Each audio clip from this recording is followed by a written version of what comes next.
दुनिया में ऐसे कई रहस्य छुपे हुए हैं जिन्हें हम नहीं जानते। अगर हम जानते भी हैं तो उन तक पहुंच पाना हमारे लिए मुमकिन नहीं है। वैसे तो हमारी दुनिया में कई रहस्य मौजूद है जिन्हें सुलझा पाना वैज्ञानिकों के लिए भी एक पहेली बन चुकी है। तो आज हम बात करने वाले हैं हमारी दुनिया में मौजूद एक ऐसे ही छुपे हुए रहस्य की जो कि हिमालय की वादी में मौजूद है।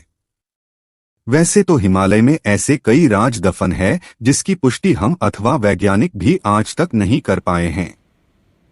आज हम बात करते हैं हिमालय से जुड़ी एक ऐसे रहस्य की जिसे आपने आज तक नहीं सुना होगा, जिसके सामने वैज्ञानिकों ने भी अपने घुटने टेक दिए, जिसका नाम है ज्ञानगंज मठ।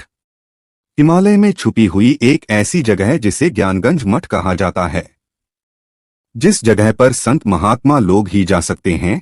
यह हिमालय में छुपा हुआ एक ऐसा मठ है जहां लोगों का मानना है कि यहां पर लोग अमर रहते हैं। ऐसा कहा जाता है कि यहां पर जाने वाले लोग अमर हो जाते हैं, जिनका भाग पहले से ही तय होता है और उनकी कभी मृत्यु नहीं होती है।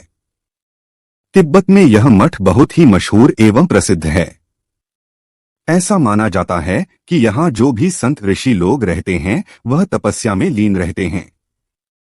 महाभारत में भी इस जगह का जिक्र वाल्मीकि द्वारा किया गया था और इसे उन ग्रंथों में सिद्ध आश्रम कहा गया है। अगर हम बात करें बौद्ध धर्म की तो बुद्धिस्ट ऐसा मानते हैं कि भगवान बुद्ध ने अपने आखिरी समय में इस मठ पर आकर तपस्या की थी और उन्होंने कई लोगों तक यह बात भी पहुंचाई थी अथवा कई लोगों को भी बताया, जिनमें से एक राजा थे जिनका नाम था शिवचंद्र। राजा शिवभद्र जब यहाँ से ज्ञान प्राप्त करके अपने राज्य वापस लौट गए तब से इस मठ का नाम संभाला भी पड़ा, जिसका स्रोत होता है खुशियों का भंडार।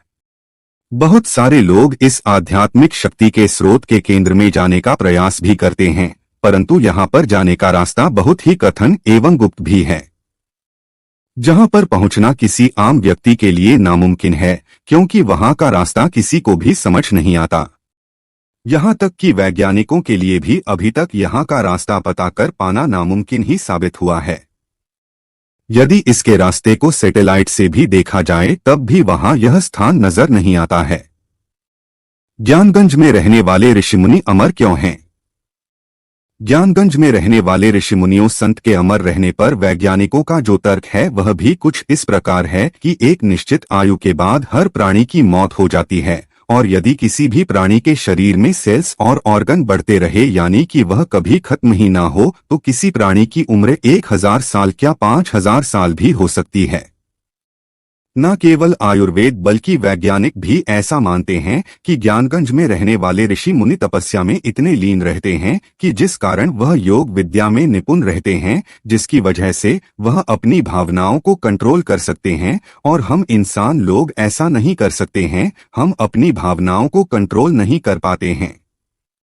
इंसान का किसी भी चीज पर किसी भी प्रकार का कोई भी कंट्रोल नहीं है, ना तो उसका मौत पर बस चलता है। लोगों का ऐसा भी मानना है कि यह जगह किसी खास धर्म से संबंधित नहीं है। यहाँ पर किसी भी धर्म के संत ऋषि मुनि जा सकते हैं और वहां जाकर तपस्या करते हैं और अपनी आयु की सीमा को बरकरार रखते हैं।